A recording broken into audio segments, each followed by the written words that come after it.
Shabbat Shalom. Greetings to the 12 tribes of the children, the descendants of Israel, scattered into the four corners of the earth through slavery and captivity into their enemy's land. Shabbat Shalom. Shabbat Shalom to those who are not of the bloodline of the 12 tribes, may not have been in slavery, but want to serve the God of those people, Yahweh, and be grafted into the olive tree of their God Most High Yahweh. Greetings. Greetings to those that are not of any religion, but want to see truth and righteousness reign on this earth. Greetings. Greetings to all in the chat. On the right, JJ Glasgow, Isha, Metaphysical. Greetings also and blessings on those who work in the healthcare field trying to save lives. Blessings to those also that pick up garbage and those that deliver goods and services all over the world for low wages for our comfort and convenience. And double blessings on those who are seeking to deliver to freedom little boys and little girls and teenagers who have been sexually molested and raped for the sex trade operations going on the planet. And curses on all, double curses on all those that support sex trade and child pornography. Finally, double blessings on those working for the homeless, trying to help the homeless find housing, trying to provide for the homeless. There are many homeless on the planet and many more to come, unfortunately. And there's at least 500,000 and growing in the United States. Men, women, and unfortunately many children. And many of those people are veterans. Double blessing on those and on the homeless there. May the Most High send his son, Messiah Yahushua, to take control of this planet very shortly and put an end to all of this forever.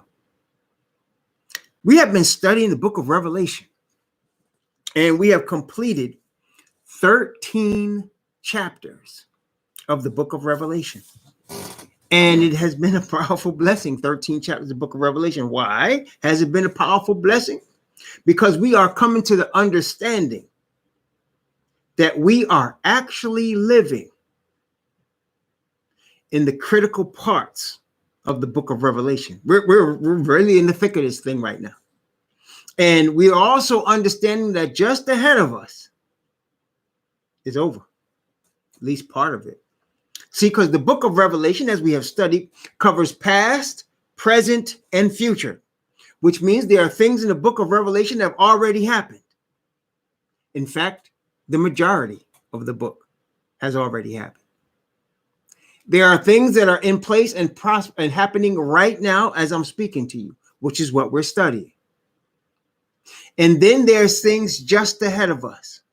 Now, in the book of Revelation, what's just ahead of us? A couple of things. Number one, the sealing of the 144,000, which we're going to talk about tonight.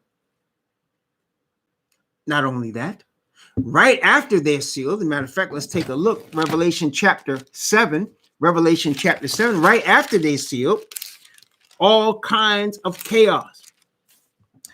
Revelation chapter 7, from verses 1 down to verse 4. Revelation chapter 7, verse 1 to verse 4. And after these things, I saw four angels standing on the four corners of the earth, holding the four winds of the earth, that the wind should not blow on the earth, nor on the sea, nor on any tree. And I saw another angel ascending from the east, having the seal of the living Most High.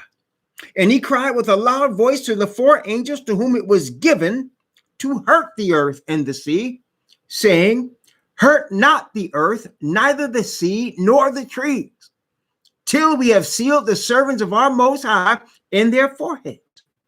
And I heard the number of them which were sealed, And there were sealed 144,000 of all the tribes of the children of Israel. And if you really pay attention in the book of Revelation, it constantly is mentioning the tribes. Constantly. Here is one. The Jerusalem with the 12 gates for the 12 tribes of the children of Israel. The song of Moses and the Lamb, which we're going to read about in Revelation chapter 15. Constantly mentioning the 12 tribes. The woman in Revelation chapter 12 with the crown of 12 stars. Constantly talking about Israel. The Messiah as the high priest in the first chapter. So it's important for us to know who these people are. And we have studied that as we studied the book of Revelation. They are a people as described in the book of Deuteronomy, chapter 28, that would go into captivity by slave ships. They are people that would go into slavery with chains on their neck. There are people whose women would be rifled and raped after they got married to their man. There are people who would be separated from their children as their children are placed in bondage called jail. They will be in want of all things on the earth in their enemies' land, and other nations would come into the land of their enemies and be ahead of them. There are people that have an appearance like ancient Egyptians, whose skin looks like burnt brass and have woolly hair. These are people who will be the most maligned on the planet, a byword among the nations. They will be the poorest of people. We found out who they were because it only, that description, all of those descriptions I just read and more are in the Bible. And we know it only fits one group of people. We know that everything I just told you is in the Bible. Everything I just told you is there. Everything. The slave ships, the chains on their neck, the rape of their women, the byword, the poorest among them, the worst health among the people. It's all there. It's all there. Looking like Egyptians, ancient Egyptians. It's all there. And we studied it, and we know it's only one people that fits that description. See, that's how the Bible does things.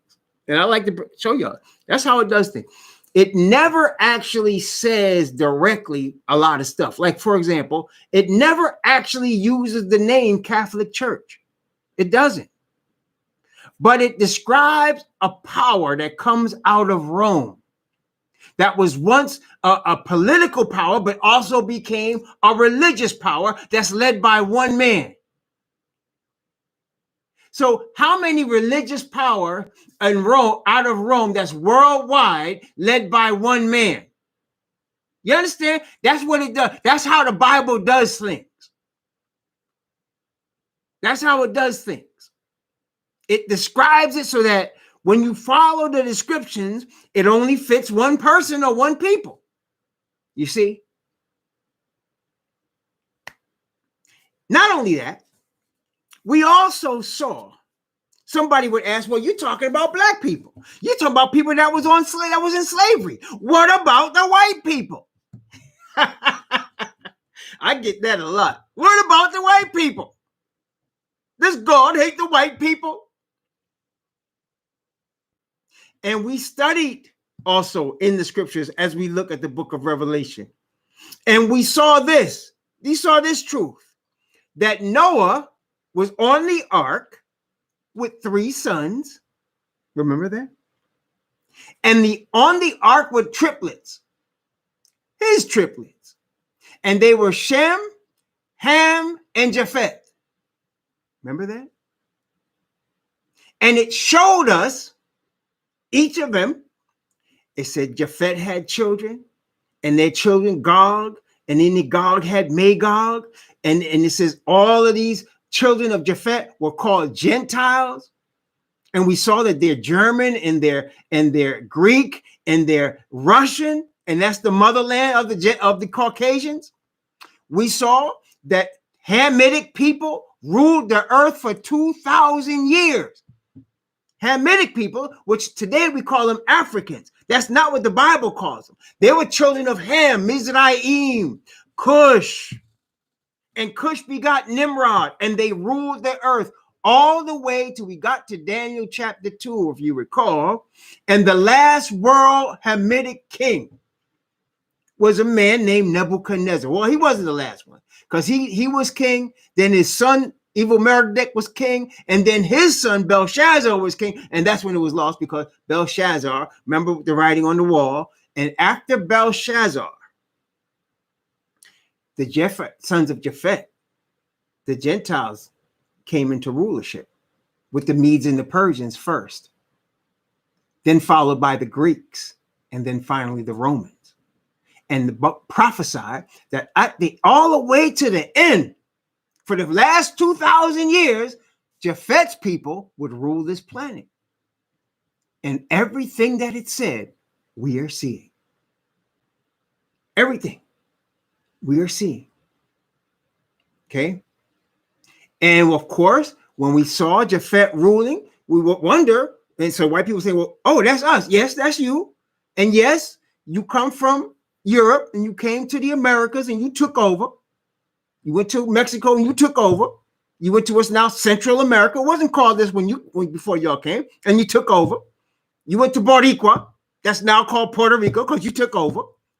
You took over an island and called it Hispaniola, and French had part of it, and the Spanish had part of it. You went down to Africa from the Netherlands and Holland, and you took South Africa, and you came and colonized the whole continent. You went down to Australia and you killed them Aborigines and them Indians, and you took over. All this is true history. You came into Canada, what's now Canada. It was run by Indians, and you took over. Been doing that for 2,000 years, right? But then the Bible says there's going to come a time when your time, just like the time of Ham, your time's going to be fulfilled. And as we study the book of Revelation now, it showed the fulfillment of that time with the awakening of the true Hebrews. Because the Bible also showed us that Edomites would try to take the place of the true Hebrews. They would be on their land, in the Israelites' land. Hey, isn't that what's happening now? All that we saw in the word. And look, y'all know, if you guys have been following this Revelation study, you know I've used nothing but the Bible. Bear witness now. You know I've used nothing but the Bible. And I mean just the book. That's all I use. And all of that is in there. All of it. Okay? And so here we are.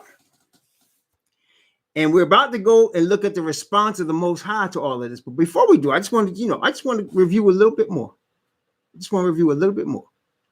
Okay? Today, my brother, and I know he's going to call me my brother David. You know who you are out there in the UK, my man. He sent me this recording, right? And we actually talked about this. This was a while ago. Y'all won't remember, but we talked about this in 2019. But in 2019, in August and September of 2019, the Federal Reserve Bank of the United States printed money and gave several $1 trillion to the big banks on Wall Street. Pumped money into Wall Street banks because Wall Street was losing liquidity. Liquidity means cash on hand. Just breaking it down very simply for y'all. Cash on hand is liquidity. And they were losing it because they overextended themselves and the whole economy was going to crash. So they pumped trillions. They just pumped it out. They didn't ask Congress for no help. They didn't ask Congress for no permission.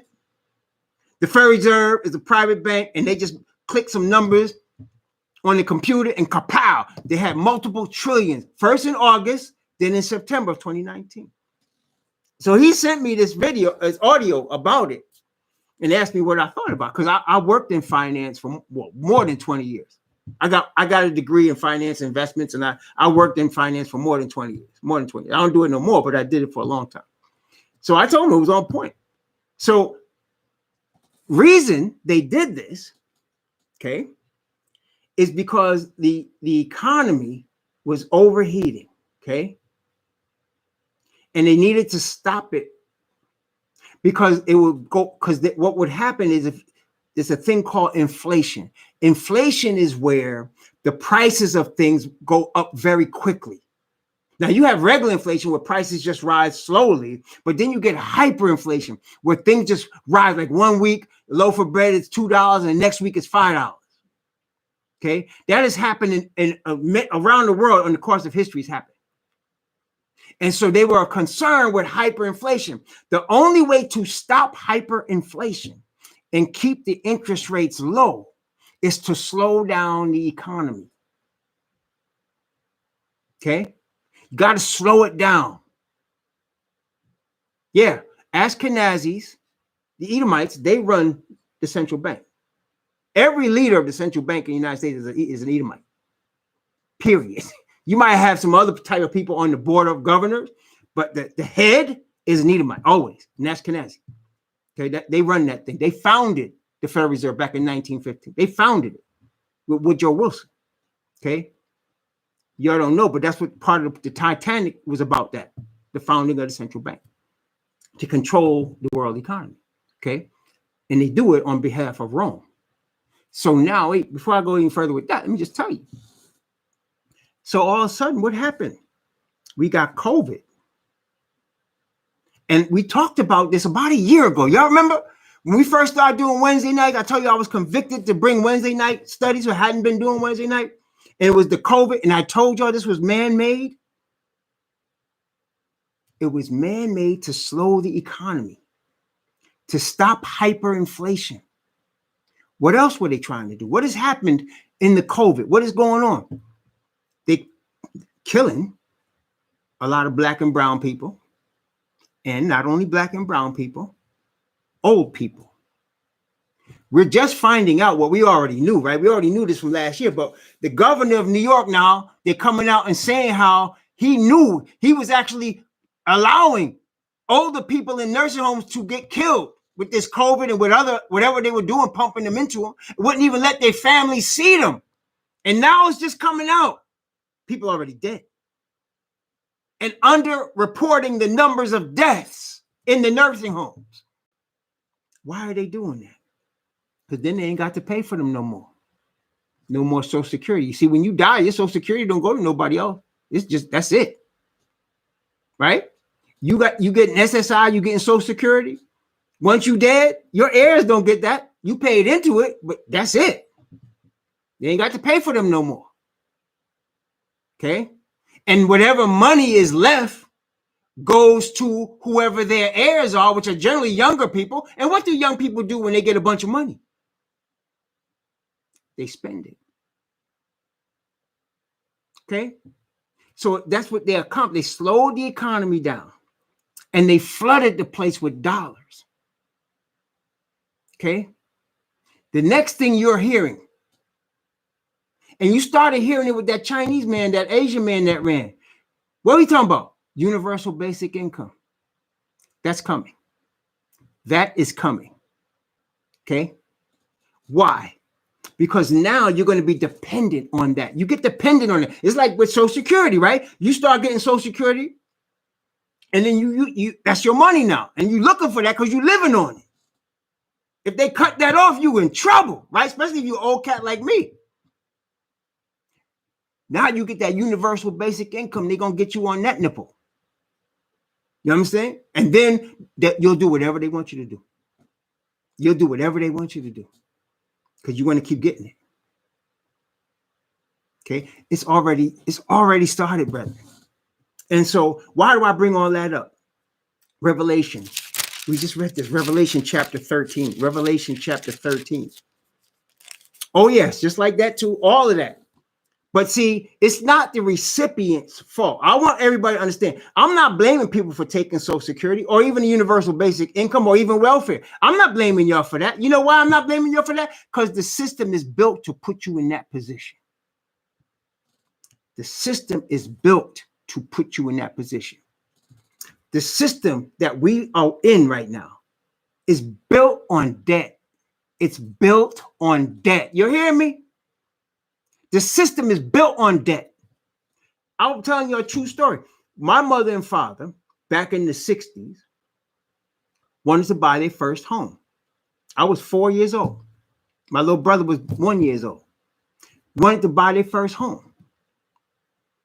My mother, man, you know, she's a typical Jamaican woman, you know, work 5 jobs and take over every job she get, right? So she was working in this bar and the boss loved her.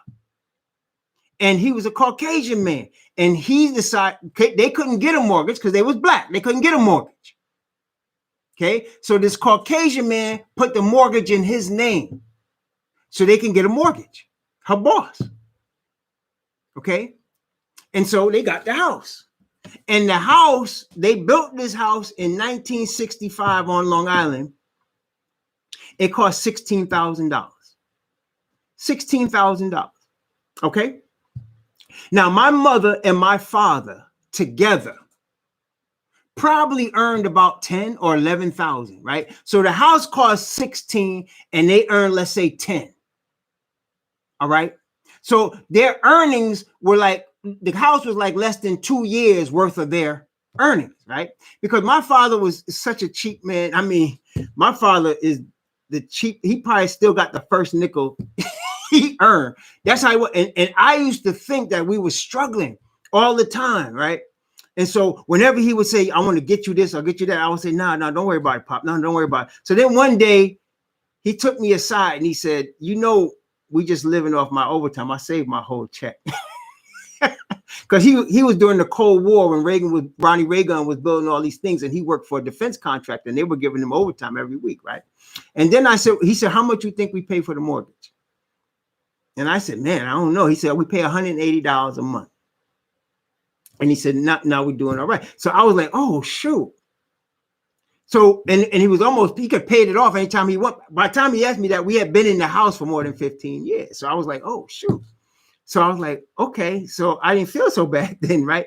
But it helped me understand the value that they pay for that house versus what they earned. Now, that was, 35 years ago, 40 years ago even. So now I went back to Long Island to visit where I was from. That same house is $450,000. Wait, the same house is $450,000. And probably the people that bought that house nowadays, the way they do that, they probably bringing in $150,000 a year, so that their salary, the house is 3 times what their salary is, and that's a good situation. You know what I'm saying? Most people don't even have it like that. You understand? Most people don't even have it like that. And so the value of things, the dollars have, and that's because the Federal Reserve pumping money into the economy. That's inflation. That's inflation. And even though they're making 6 figures, they probably scraping to pay that mortgage, unless their mommy or daddy left them something. You understand? But that's how the system is. It's built on debt. Nobody's just walking. Nobody's gonna be in the position of my father and be able to pay that sucker off in 15 years. Nobody, they're not gonna be able to do that. Okay. So it's built on that though. It's built on debt on cars. You need a car. If you're not in the city, you need a car. Right? And how you get the car? You get a loan. For the mortgage, you get a loan. You get a mortgage. Okay? And then the people using credit cards. You have to. Otherwise, you can't pay your bills. That's the way it goes, man. And then people say, well, you shouldn't be overspending, living beyond your means. That's a fallacy. Y'all know it ain't that. It's the means and the ends don't meet, because the whole situation is built on debt. Okay? Everything. That's how it's built. and it's built like that. The Bible says the borrower is servant to the lender, and that's true. And they know that. And so they make all of us servants. Okay. And there's some that fight against it and kick against it. And sometimes people get self-employed and they make big money and they can escape it. But look, that's not the majority of people by no means. By no means. That's not the masses. So it's built like that. Okay. And I'm telling y'all, listen, the Father is going to save us from this. We can't save ourselves. And it's designed like that. Okay, it's designed like that. Notice Revelation chapter 13. Talking about the beast power, which is now in place, okay? Verse 7 and 8. And it was given unto him to make war with the saints and to overcome him and overcome them. And power was given him over all kindreds and tongues and nations. And all that dwell upon the earth shall worship him, whose names are not written in the book of life of the Lamb slain from the foundation of the world. Let me just explain why that is. The devil is going to be and is being permitted to take over this planet. And he's already causing untold suffering.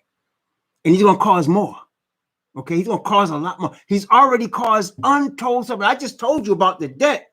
You heard me in the beginning, in the intro, talk about the sex slave operation with little kids, man. I'm talking about people raping little 3-4 months old babies and putting it on video. That's what's going on. Okay, that's what's going on. And politicians just lying and continue to lie. The whole planet is built on suffering and lies. Look, as true Israelites, the slaves that came here in the holds of them ships, hey, listen, they worked in fields that picked that and grew that cotton and grew that tobacco, right? And built them railroads while they was in chains. And that foundation built this whole nation. So on the backs of slaves, wealth is built. And that same principle, it's not just black people now.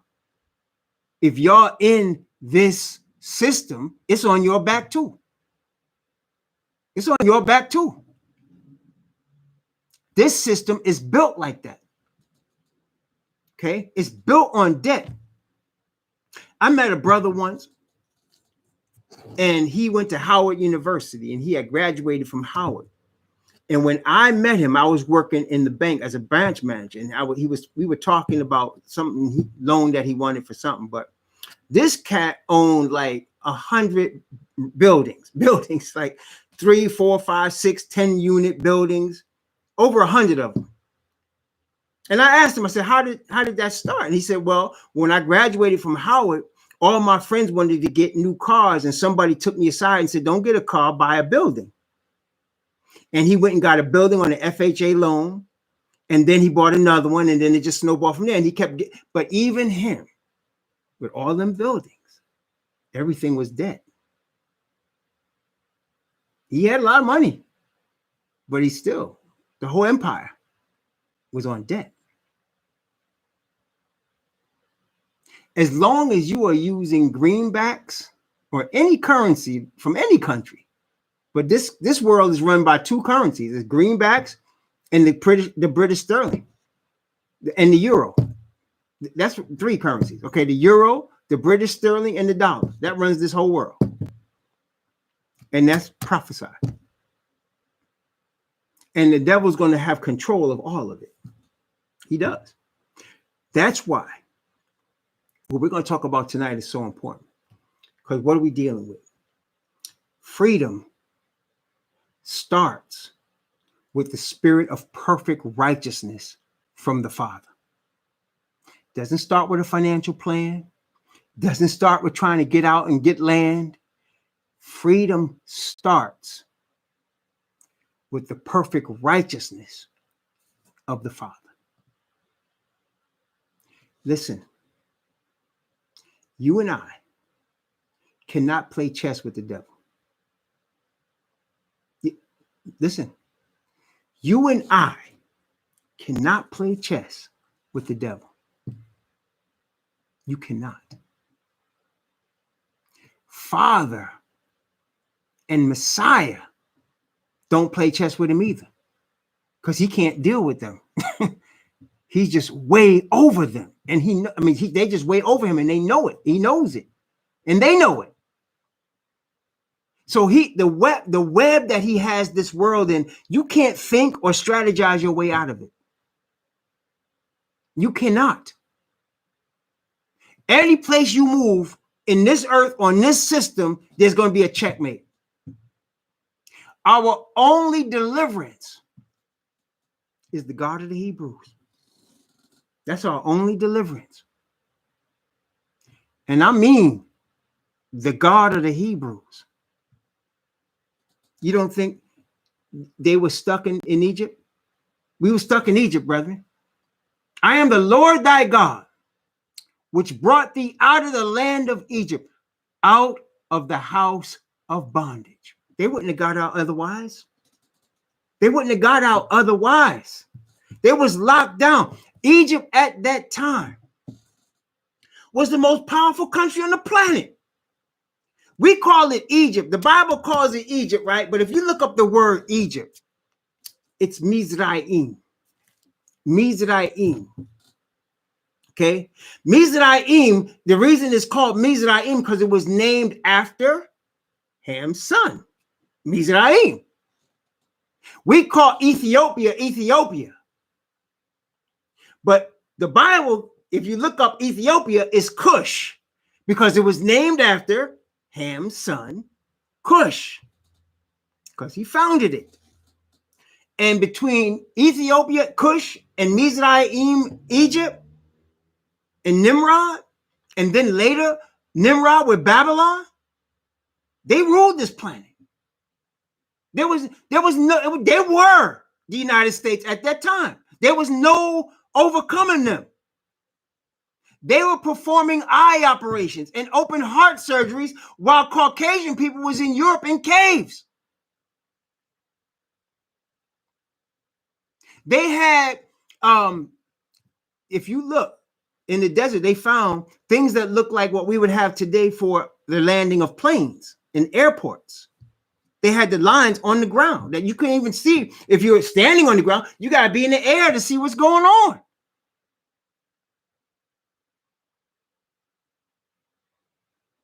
They had indoor plumbing. When Caucasians were out in Europe crapping outside, they had indoor plumbing already. I'm trying to tell you this because I'm saying the bondage our people were in was tight. There was no escaping that. And yet we were delivered. We were delivered by the God of the Hebrews. Okay? And that's how we're going to be delivered this time. There is no financial strategy to get out of this. Don't worry about that.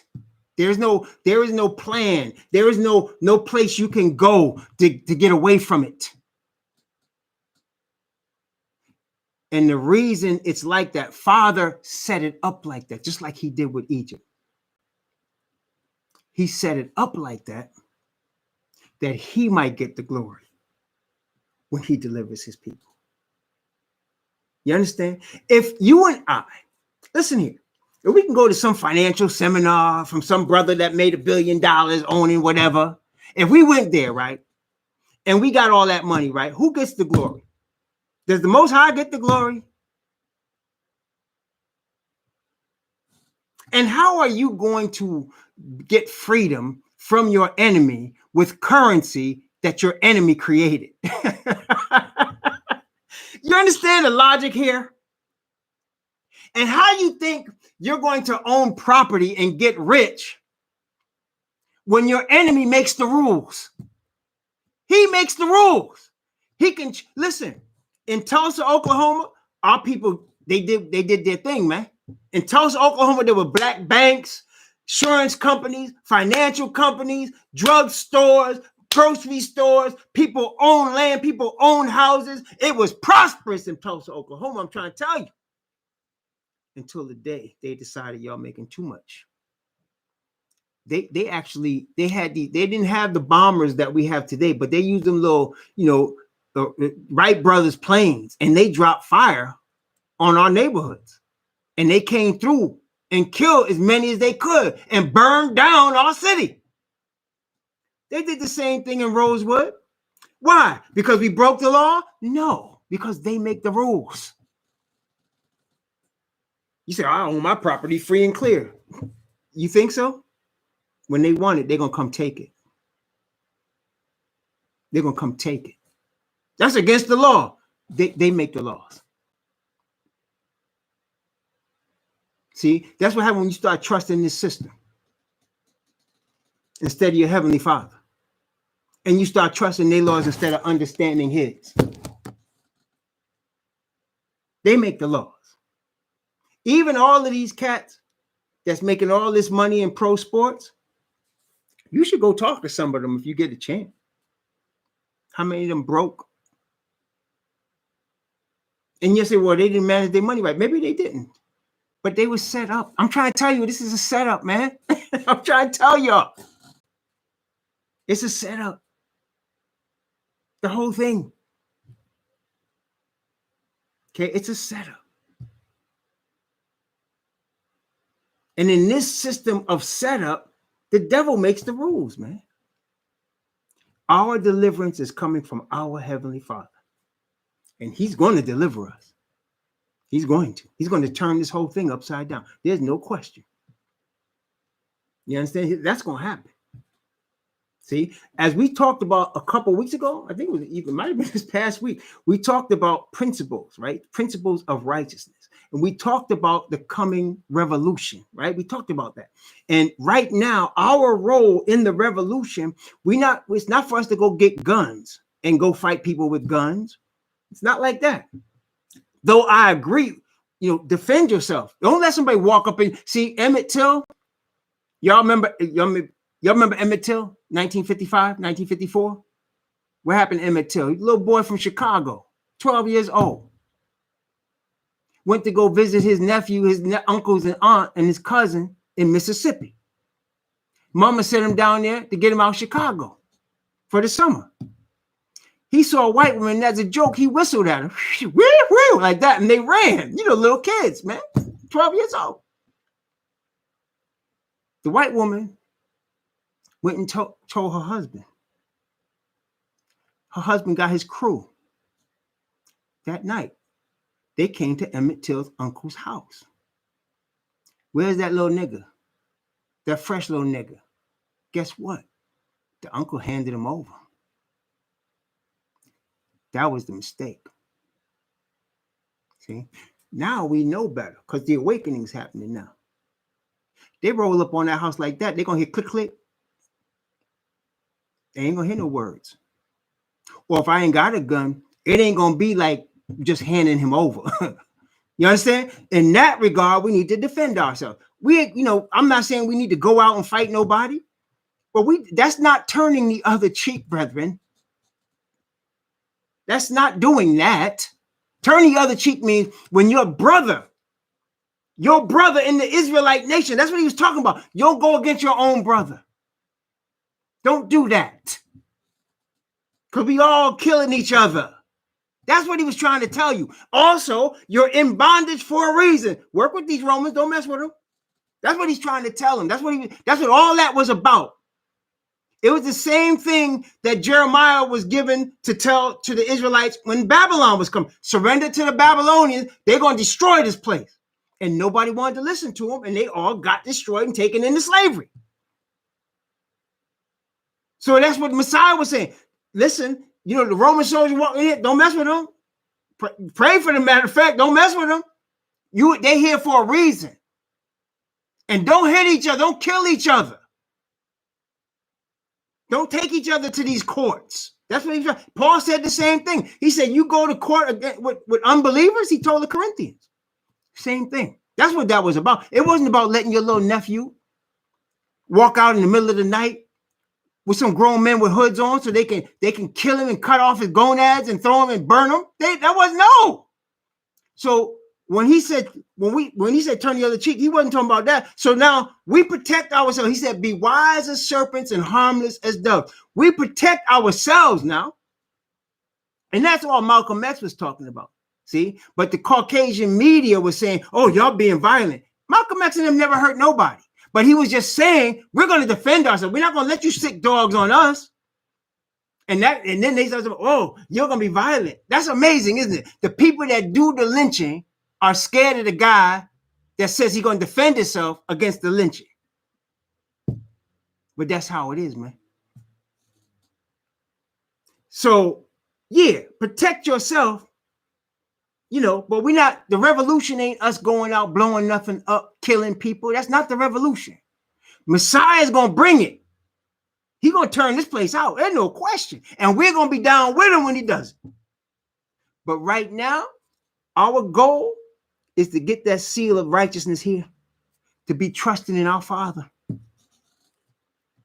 Isn't that what happened in Egypt? Most High sent Moses. I'm the God of you. He said, this is the message. I've been sent by the God of your fathers. That was the message. And the message was to Pharaoh, let my people go. Pharaoh said, no. And the Most High said, I allowed him to get into that position because I'm going to show my power in him. Brethren, Moses represents Messiah. And he's going to deliver us. And he's going to destroy Egypt. Only that time, it was just Egypt. That was just one nation. This time, it's worldwide. That's why it's the 144,000. This time, it's worldwide. You understand? This is worldwide now. So in this scenario, you can't, figure your way out of this. And we all do it. I mean, you should see me. My wife will tell you, I'll be like, dang, how are we going? I got to pay this, pay Paul, rob Peter, do this. And I'll be doing that constantly. Now, I'm doing it because it's the only way I could do it now. But I know one day it ain't going to matter. I know that. It ain't going to matter.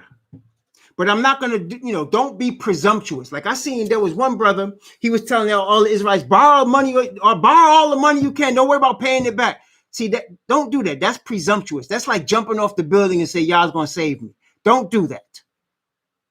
Don't do that. If you have to borrow money because you survive and do that, but don't do it as a scam, man. He took all them people's borrowed money and went off with it. Talking about he was an Israelite. Took them out to some country somewhere and left them. Be responsible. Don't worry. We're going to get delivered. But don't think that trusting this system is going to deliver you. It's not going to happen. And it has to be that way. Father is allowing our enemies to get all the power they want. Let them. And that's why I say, enjoy your privilege. Enjoy it. Because we praise the Most High. We can see the light at the end of the tunnel. This thing's almost over, man. It's almost done. The time is fulfilled. You know why I know?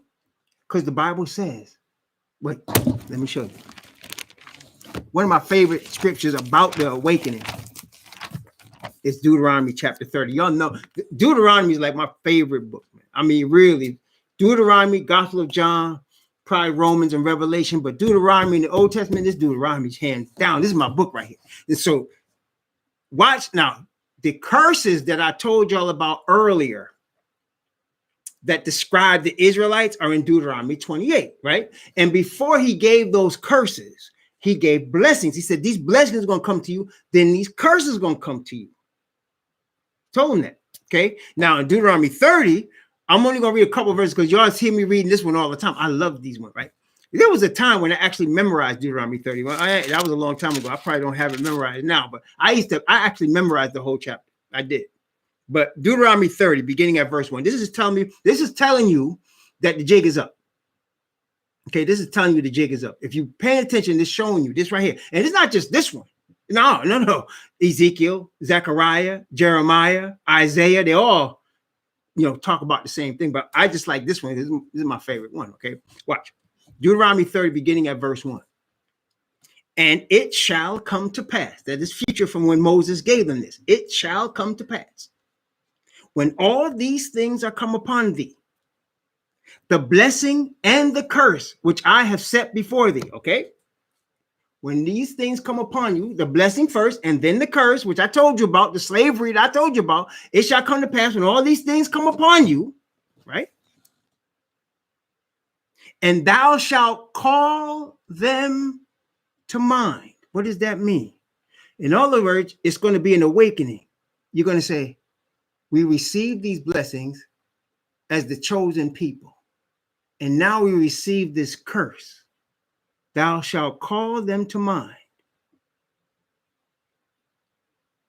Among all the nations whither Yahweh, thy Most High, have driven you. So we're driven from our country, from our land, into all these other lands. And while we're in these lands, it shall come to our mind. What happened? Wait a minute. And shalt return unto Yahweh, thy Most High. It comes to our mind who we are. We awaken. That's what we call it, being woke now. And all of a sudden, I'm an Israelite. I'm a descendant of slaves. That showed me who I am. And now I want to serve Yahweh. I don't want to serve white Jesus. I can't be in no Christian church anymore. I have to serve the Most High, the God of Abraham, Isaac, and Jacob. I'm an Israelite. That's an awakening. And thou shalt return unto Yahweh thy Most High, and shalt obey his voice. His voice is in the spirit and in his word. According to all that I command thee this day, thou and thy children, with all thy heart and with all thy soul, that then Yahweh thy Most High will turn thy captivity. Wait, let me read that part again. Then Yahweh thy Most High will turn thy captivity. So that the awakening is the beginning of deliverance. And the deliverance is the end of the Gentile rule. You got it?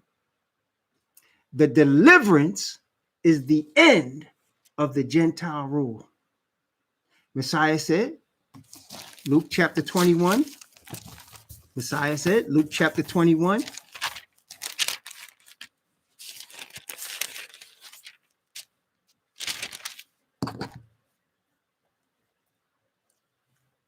For beginning at verse 22.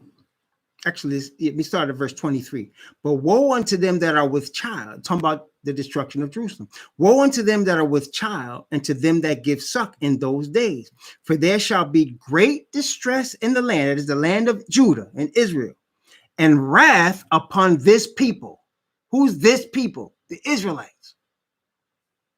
And they shall fall by the edge of the sword, and shall be led away captive into all nations, just like Deuteronomy talked about. So Messiah said, we're going to be led away captive. Then what? And Jerusalem shall be trodden down of the Gentiles until the times of the Gentiles be fulfilled. There's going to come an end of Gentile rule. Just like there was an end of Hamitic rule, there's going to come an end of Gentile rule. The sign of the end of that rule is the awakening of the Israelite people. That's the sign. And like I told you, it's in lots of places. I just gave you 2 examples here, but it's in lots of places. Lots. Okay. So the awakening of who we are and how we got here is the beginning of our deliverance. It's the sign. Up until that time, and even now at that time, Asatan is permitted. Asatan is permitted to rule this earth, to run the whole system, so that you can't think your way or fight against him in this system. It's given to him. Our deliverance is by the spirit of perfect righteousness from Father through his Messiah. And the sign of that is the 144,000. We are at this point being developed as ambassadors Bible says we are ambassadors for Messiah. Why? What does an ambassador do? An ambassador goes to one nation representing another nation and talk. What do they talk about? How we can make peace. How are we going to work this out? We are ambassadors for Messiah. Why?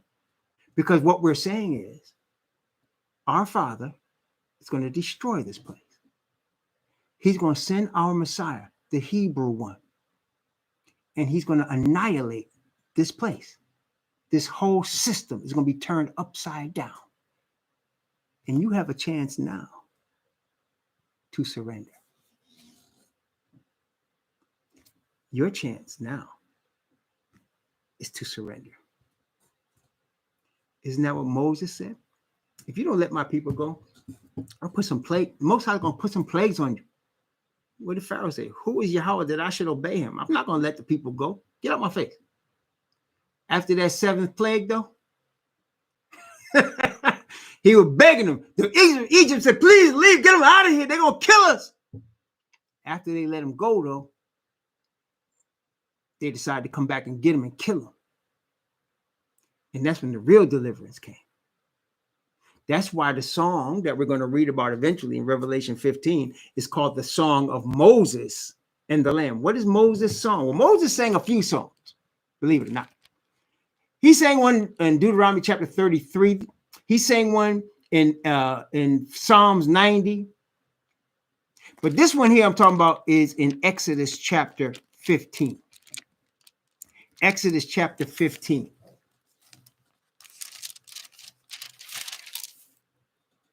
This is right after they came across the Red Sea and the Egyptians were drowned, trying to go after them, right? Exodus chapter 15, verse 1. Then sang Moses and the children of Israel this song unto Yahweh, and spake, saying, I will sing unto Yahweh, for he hath triumphed gloriously. The horse and his rider hath he thrown into the sea. Yahweh is my strength and song, and he is become my salvation. He is my Most High. I will prepare for him a habitation. My Father's Most High, and I will exalt him. Watch this, watch this. Yahweh is a man of war. Yahweh is his name. Pharaoh's chariots and his host has he cast into the sea. His chosen captains also are drowned in the sea. The depths have covered them. They sank into the bottom as a stone. Thy right hand, O Yahweh, is become glorious in power. Thy right hand, O Yahweh, hath dashed the enemy in pieces. This is the song that the 144,000 are going to sing with Moses and the Lamb. And when I say the 144,000, let me start off the bat by saying, even though there's 144,000 Israelite men in number, literal number of men, they're not the only ones that'll be here at the end. Remember, they're given a message. Come out of her, my people. Okay? So when they're making a call, somebody's going to answer the call. Okay? Now, some of those answering the call are going to be killed. Yes. And especially, I want to bring this out to y'all now. The Gentiles, the Caucasian people that come to this truth, a lot of them are going to be killed. And y'all Caucasian people know I'm telling you the truth. Y'all people get more violent against y'all when you turn on them, when they say you nigger lover and you think Jesus is black and you hate us and blah, they're going to kill you. I'm trying to tell you how it is, man. They're going to kill us, but they get harder on their own cousins when they feel like their cousins turned on them. And so a lot of Gentiles going to come to this truth at the end. A lot of them going to be killed. Wait, let me show you. Let me show you. Revelation. We're going to read this in detail when we get there, though. Revelation chapter 20. Revelation chapter 20. Watch now. Revelation 20. I'm going to read from verse 4. And I saw thrones, and they sat upon them, and judgment was given unto them. And I saw, watch, the souls of them that were beheaded for the witness of Yahushua and for the word of Yahweh, which had not worshipped the beast, neither his image, neither had received his mark upon their foreheads or in their hands. And they lived and reigned with Messiah 1,000 years. There's going to be some people going to be put to death for this truth, man. And there's going to be a lot of Caucasians, a lot of Gentiles going to be put to death. The people that take stands for this truth at that time. It's not like now, you and I right now, we could take a stand. Here we are on YouTube. You can say, I'm going to follow this word. And you can mean it. And you can do that. Nobody's going to kill you. But when the 144,000 get the full power of the Father, and they bring this message of perfect righteousness to the earth, lots of people are going to die. Not everybody, but a lot of blood is going to be shed. And then the blood that's shed is going to be seed for others to come forth. And there's going to come a point when it's all that bloodshed is going to stop. And Father's not going to allow any more people to die because he's got his number made up. Okay. And so it's going to be 144,000 and those with them that are going to be able to sing this song, because all of us are going through the experience, you understand. But the 144,000 have been chosen especially to deliver this message and be the ones that set it off. It's like with Noah. Think of Noah, right? Noah gave a message of the end of the earth, right? He gave a message that the world was going to be destroyed by flood. And if you recall, Noah had his family that came with him. There was total of 8 people. And so maybe, you think the Bible says 8, right? 8 persons. But think of it like this. It's Noah and 7. You hear what I'm saying? It's Noah and 7's a perfect number. It's Noah and 7. Why do I say it like that? Noah is a representation of the 144,000. And the 7 were with him. The perfection of the rest of the church, the rest of the nation. Noah and 7. Okay. That's the same situation, 144,000. It's going to be them and the 7, whoever is going to make up the rest of the number. This is serious business, y'all. And that's why, I'm saying, I'm not trying to sugarcoat it, because you know what? First of all, as y'all know, I'm not worried about losing members. I don't have any members. I don't have any church. I don't have any denomination. I'm not asking for no money because it's too important for all that. This is too important. The Most High told Ezekiel, prophesy to the wind, brother, to a valley of dead bones. And the brother did. There was nobody out there. And he prophesied. John the Baptist was out in the wilderness wearing camel's hair for his clothes, eating stuff that grew out there in the wilderness. And he was told to just preach, and people came. Why did they come? Did they get the message on the email? Why did they come? Did they see the commercial for the evangelistic crusade? Why did they come? The Spirit led them out there to hear this man. They were convicted by Father's Spirit to go listen to this man. Okay. He was the forerunner of Messiah. And so the 144,000 are going to be the same way. The Father's Spirit is going to cause the message to come forth with power. The people who are of the truth will hear, not the messenger, where that message came from. They're going to hear that voice. Messiah say, they that are of the truth will hear his voice. This ain't about money. Like I said, it ain't about money, man. The money's, you understand? That's where we are, and that's where we're going. We're down the home stretch of this thing. It's just a few more years, man. Just a few more years. My wife and I were talking tonight. Here I was. I'm like, dang, I want to go visit Ecuador, because we had a dream that we were in another country. I don't know which country, so I'm thinking which country. We're getting ready to go to Mexico next week. And I said, next year I'm planning to go to Ecuador. I wonder which country. And I was like, I want to see the Philippines. And my wife says, in a couple of years, this ain't going to matter, right? I was like, yeah, you know what? You're right. It's not going to matter. It's not going to matter. You understand? But I do want to go where I'm led to go, because I want to be where I'm supposed to be. But it really is not going to matter. You understand? A couple of years, it's not going to matter. But like I said, don't be presumptuous and just, be irresponsible. The Most High will lead you where you're supposed to go and when you're supposed to go. But don't worry about anything. I'm telling myself this as much as I'm telling you. Don't worry about all that stuff. He's going to take care of it. You understand? So just trust him and let him guide your steps. He will always guide you. Our deliverance is not by our ingenuity. It's not by man. It can't be. It's got to be the Father. Father has to get the glory. Messiah is going to come now. But remember now, Messiah is coming in the name of his Father. He said to the scribes and Pharisees, you will see the Son of Man sit on the right hand of power. Father is power. You understand? So it's our Father that's getting the glory. Messiah is going to get glory because he's been given this world as his kingdom. Father is given. Father getting ready to show Asatan, no, you ain't keeping this. It's for my son. I've given it to him. And he's going to take it. He's not going to ask Asatan for it. See, that's our problem. We keep coming to the government asking for redress, asking for our rights, asking for this. Pharaoh said, man, go pick your own straw and make them damn bricks. That's how they're talking to us now. Our redress is not going to come by asking the people that put us in chains for help.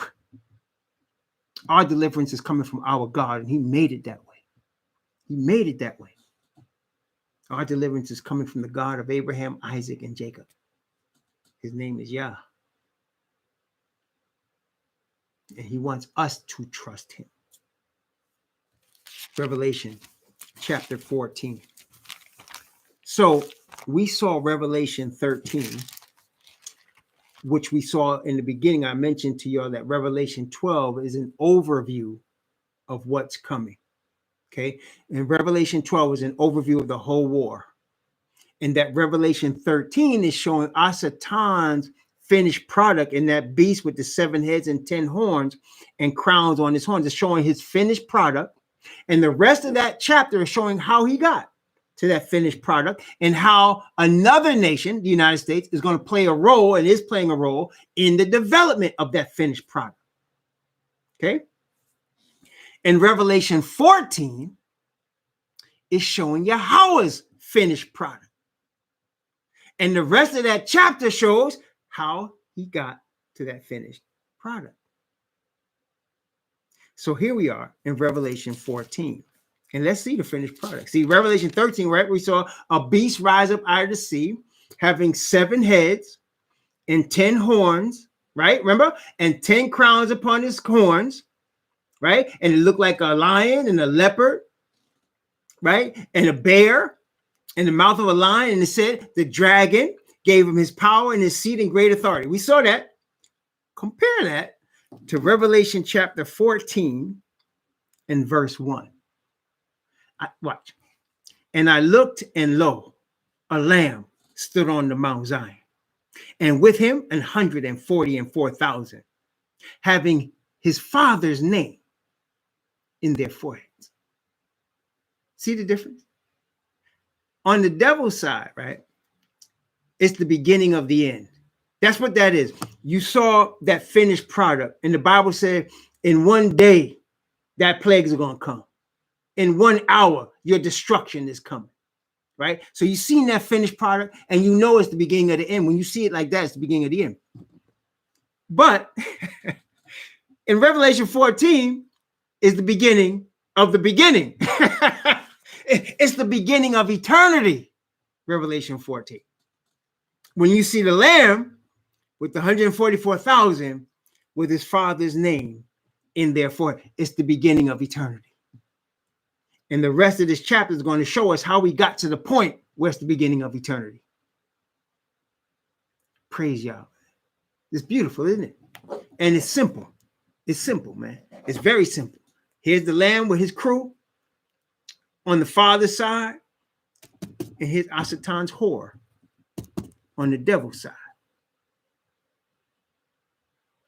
144,000 having his father's name in their foreheads. Now, I got to get you some more background, man. Hold on. I know it's been an hour, so I'm put some closing stuff in this for a second, because we're going, we're not going to rush through this. I'm not going to rush through Revelation 14. I am not.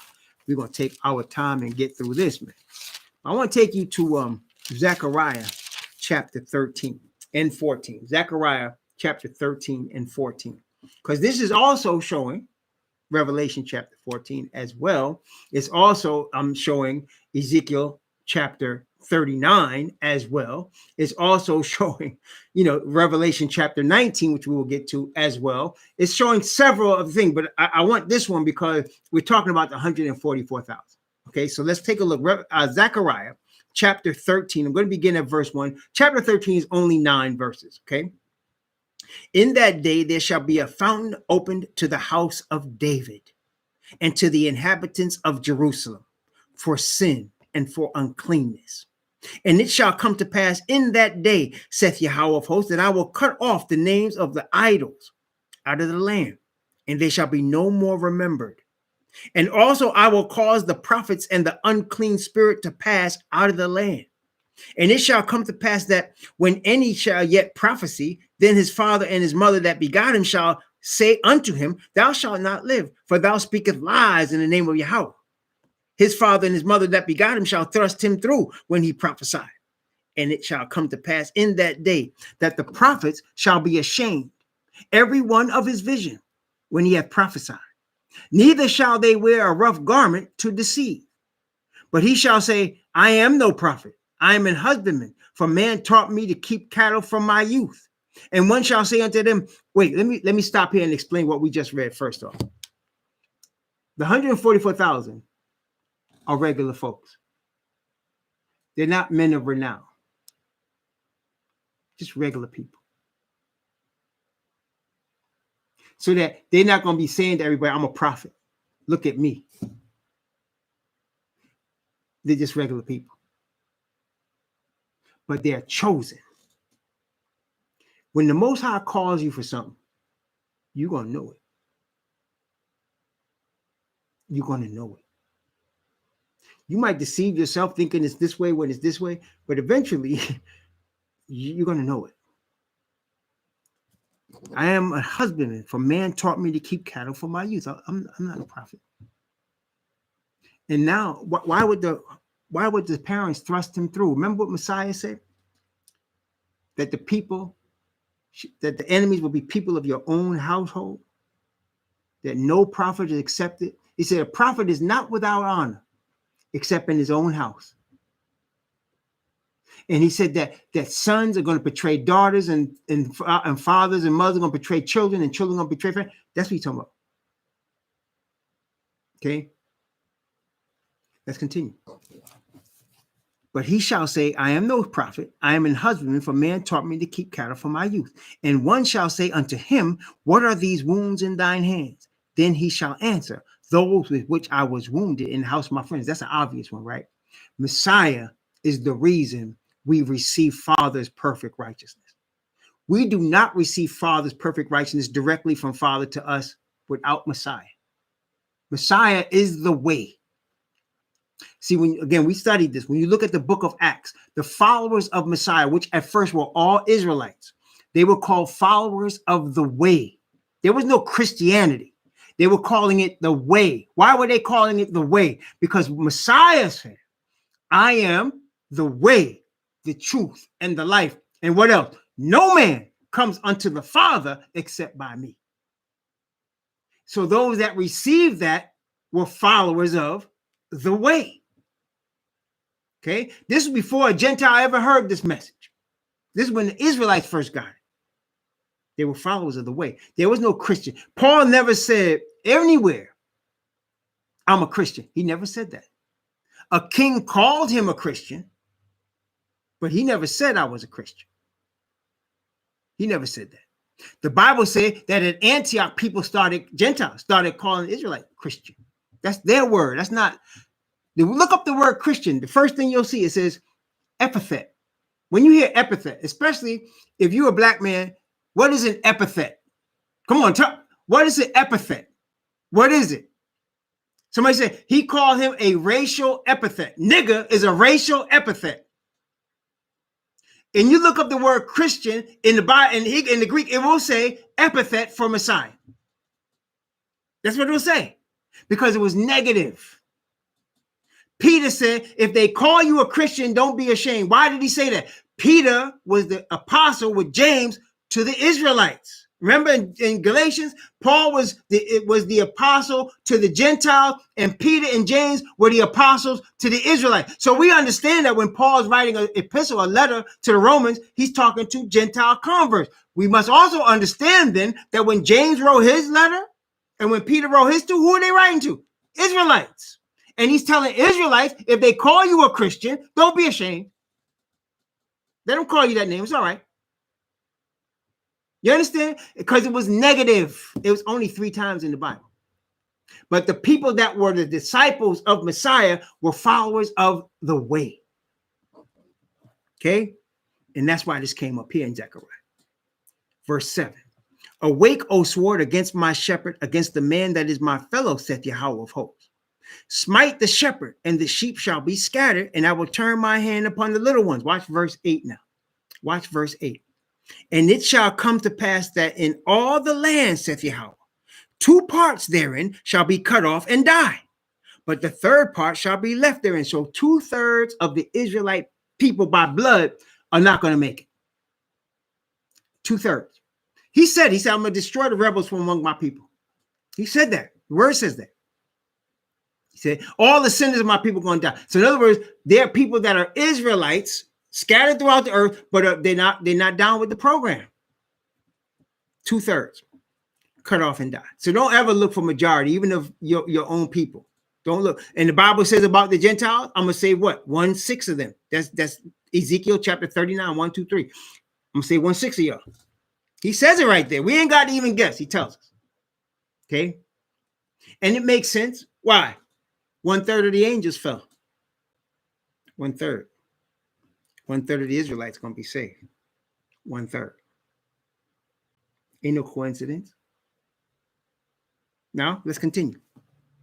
Verse 9. Watch verse 9 now. And I will bring the 3rd part through the fire, and will refine them as silver is refined, and will try them as gold is tried. And they shall call on my name, and I will hear them. I will say, it is my people. And they shall say, Yahweh is my most high. It starts with the awakening, and it ends with a seal. The Father's name written in the forehead. They shall say, he is my most high. And he's going to see his own reflection in us. And Father's going to say, those are my people. And let me just be clear. It's not going to matter what color they are. He's saving a 1/6 of the Gentiles and 1/3 of the bloodline. He's going to say, it is my people. He's going to recognize his self in us. Why? Because he would have placed the seal of himself upon us. Yes, that is the tribulation. That's the fire. I'm going to bring you through the fire, and we'll refine them as silver is refined, and we'll try them as gold is tried. That's the fire. That's exactly right. That's exactly right. That's the fire. And brethren, we're being prepared. Don't see, I don't want y'all. Let me just say it this way. I'm not saying this to scare y'all. I'm not saying this to scare y'all. Let me explain something. Everything Father tells us we're going to go through, listen now, he prepares us to go through. Whatever he's commanding us to do, he prepares us to do. Okay? He never sends you somewhere that you cannot deal with whatever he's sending you to. Anything he's putting you to or putting you through is because he knows he's going to give you the power to get through. Don't be scared. But at the same time, respect the process. You understand? Respect the process. Don't think there's no shortcuts. There's no shortcuts. Respect the process. And he's going to prepare us each step of the way. He's not going to leave us nor forsake us. Anything he's telling, wherever he sends you, whatever the situation is, he is going to give you power to deal with it. That's what grace is about. That's why Messiah said, when they arrest you and they bring you into courts, don't think about what you're going to say, because he said that hour, Father's going to give you the words you need to say. See, because again, our concern as his chosen is his glory. Our concern is not our glory. Our concern is his glory. And if he said, don't worry about what you're going to say, I'm going to put the words in your mouth, trust him. And he's going to put us through fire, but the goal of the fire is to cause us to be more like our Father, more like our daddy, more like Messiah, who's our great example. The Bible says that he might be the firstborn among many brethren. That's the goal of it. Always the goal of it. Okay? Always. So it's going to be hard. It's not easy. No, the Bible says no chastisement is joyous, right? It's grievous, but don't fear it. Respect it. Okay? Just like, with our parents, when they put the belt on our behind, we scared of the belt, but we respect them. And we learn, most of us, we learn, don't mess with your daddy. Don't mess with your mama like that, because they will come for you. You respect them. You understand? So I'm saying that's what we need. Don't worry about, respect your father. Respect the process that he's putting us through. That's what we have to have, respect. That's what this is about. That's what it means to honor your father. Respect him. He knows what he's doing. He knows what he's doing. Okay, he knows what he's doing. So respect that process. Don't be scared of it.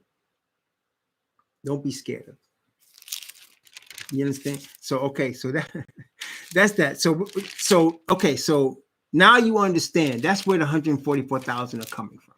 That's where they're coming from. So when you see them on Mount Zion with the Lamb, they have come through some stuff, man. And let's go back there for now. Revelation chapter 14. We're going to finish it. Revelation chapter 14. Watch what it says here. Revelation 14. I'm going to read verse 1 again, and I'm going to read verse 1, 2, and 3. Okay?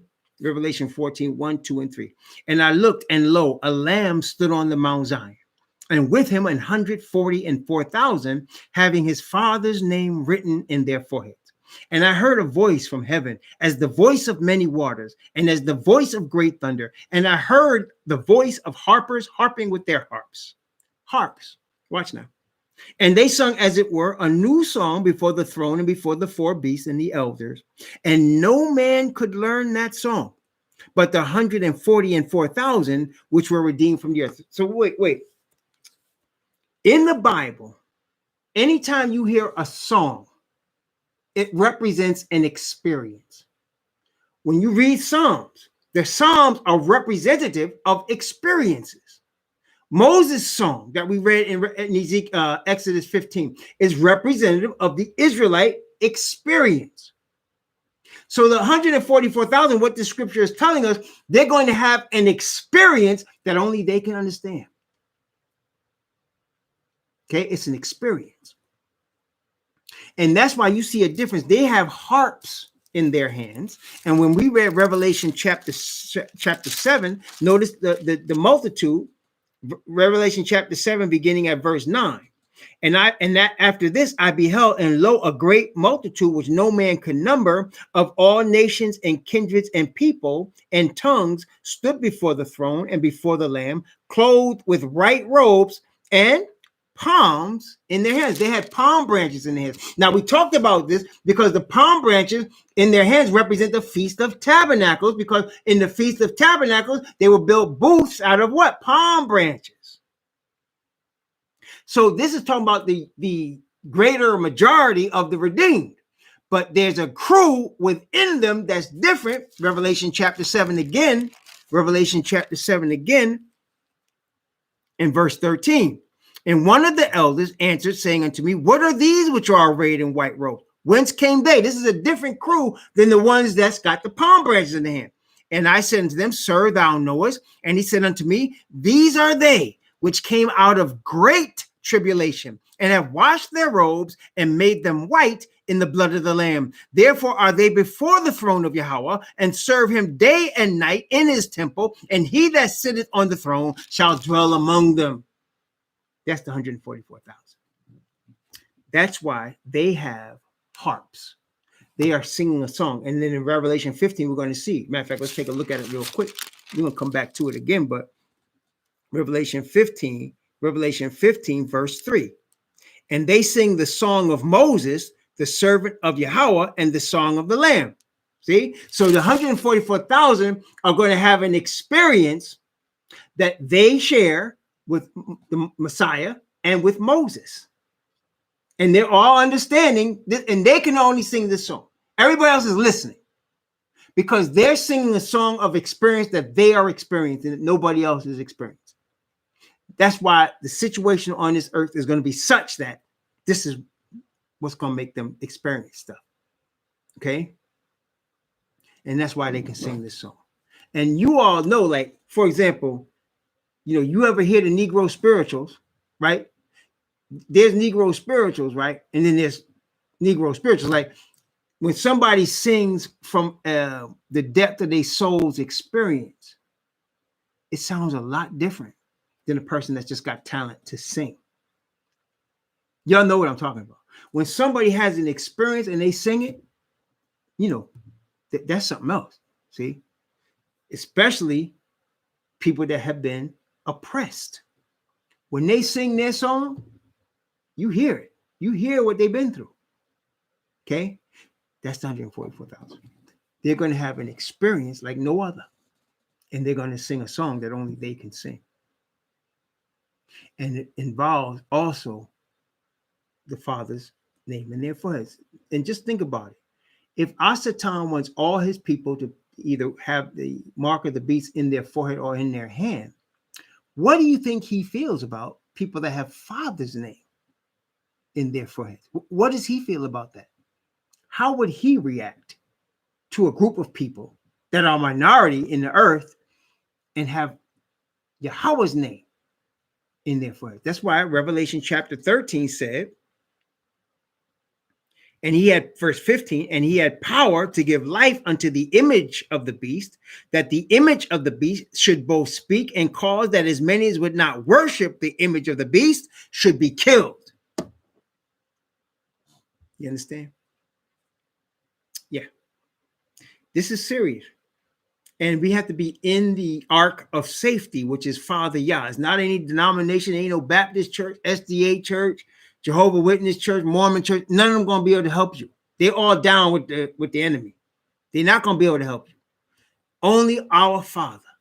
And that's like our brethren in Egypt. When we was in Egypt, Pharaoh couldn't help them. Nobody could help them. Only Father could help them. And he sent Moses with them plagues, and he delivered them. We're going to go through the same thing. Same thing. Okay, the deliverance is going to be the same way, except now it's worldwide. We're coming from all four corners of the earth. This is huge, man. Very large, very big. Okay. I'm going to stop here. We'll come back by the grace of the Most High tomorrow, continue in Revelation chapter 14. I pray that you were blessed, that you got a blessing, that something that was said will cause you to walk the path of righteousness and truth for the name of Yahweh's sake. I also ask that you pray for me, that I be faithful to Yah, that I be faithful to him too. Because I, just like y'all, there's no difference, man. So let's all seek to pray for each other, that we walk the path of light and truth, no matter what it costs us. Shalom.